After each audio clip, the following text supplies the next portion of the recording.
Ça, c'est mon frère Pierre et moi. Et depuis qu'on est tout petit, on rêve de partir au Japon.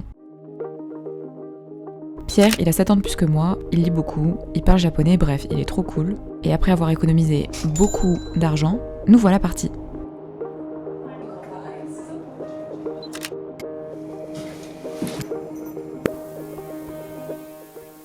Hier avec mon frère Pierre, on est arrivé à Osaka. On a eu un petit peu le mal avec le décalage horaire au début, mais là on est à peu près ok. Peut-être choper juste un petit peu froid à cause de la clim. Et ici il fait extrêmement beau. Donc c'est super agréable. On est dans un petit quartier, alors je sais pas lequel c'est exactement, mais c'est très cosy. C'est pas des grandes rues pleines de shopping, mais plutôt plein de petits cafés gérés par des personnes d'ailleurs assez âgées en général. Et cet après-midi, on va plutôt dans un quartier qui est blindé de friperies avant d'aller au resto ce soir, qui est un restaurant où on sert pas mal d'anguilles. C'est parti.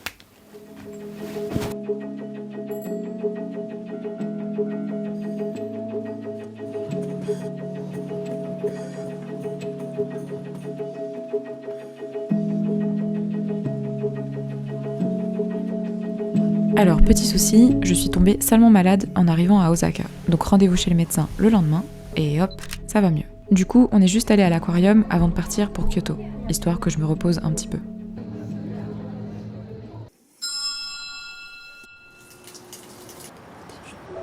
Tu peux.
On est à Kanazawa dans un parc, le parc du château, je me rappelle plus le nom, et c'est genre vraiment super chouette. Il fait pas très très beau, mais la beauté du jardin et du château ça compense tout, donc trop contente, c'est trop beau.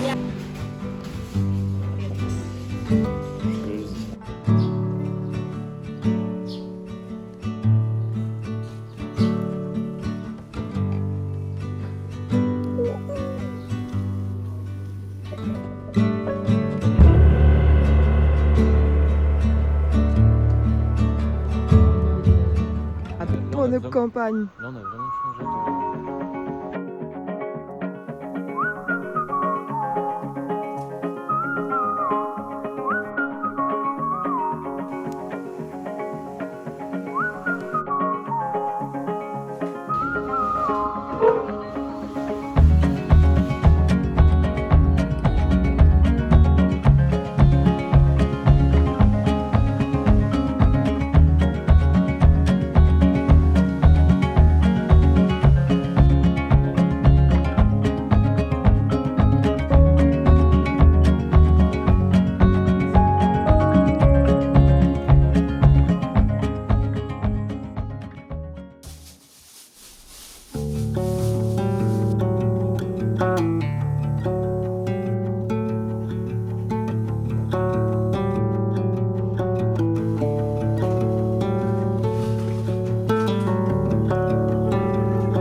Ça tient. Avec Pierre, on est arrivé à Shimosua, qui est une ville qui nous a été recommandée par notre Airbnb précédent, donc par Kaze, qui était notre hôte. Et il nous a dit qu'ici c'était assez cosy, mimi, il y a beaucoup de cafés un peu uniques, des restaurants chouettes. Et là, on est arrivé dans notre nouvel Airbnb. Les autres sont venus nous chercher en voiture, et ils nous prêtent des vélos pour qu'on puisse faire le tour du lac Sua, qui est au centre de la ville, entre Shimosua et Sua, qui sont deux villes différentes du coup.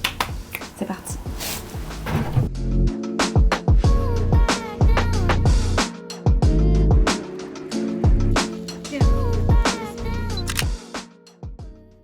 Alors, le lendemain à Shimosua, on n'a pas fait grand chose. Non, je rigole, on a vraiment fait plein de trucs. Déjà, le midi, on a mangé dans le meilleur ramen de toute ma vie. Regardez à quel point ça a l'air bon. Puis après, on a trempé nos petits pieds dans un bain chaud pour pieds. Ouais, c'est plutôt cool. Et ensuite, on est allé au pachinko. Le pachinko, c'est vraiment un lieu où vous dépensez de l'argent pour en gagner. Mais on n'en a pas gagné, donc c'était pas ouf. Et après, on est allé manger de l'anguille. Lorsqu'on est parti au Mont Fuji avec Pierre, évidemment, on s'attendait à voir la montagne.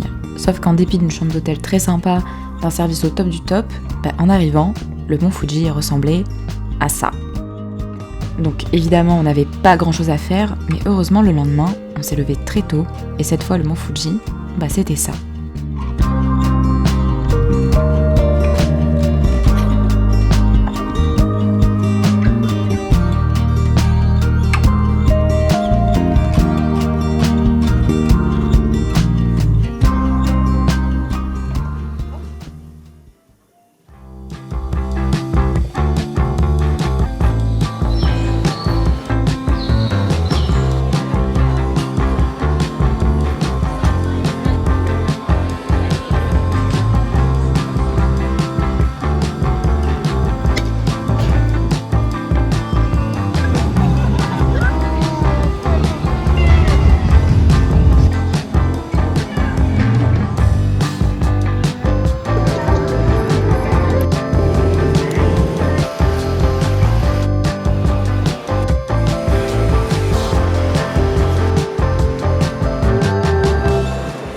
Notre voyage y touche à sa fin, mais je suis trop contente d'avoir pu réaliser ce rêve avec mon frère, un rêve de gosse littéralement, et je vous dis à très bientôt pour de nouvelles vidéos.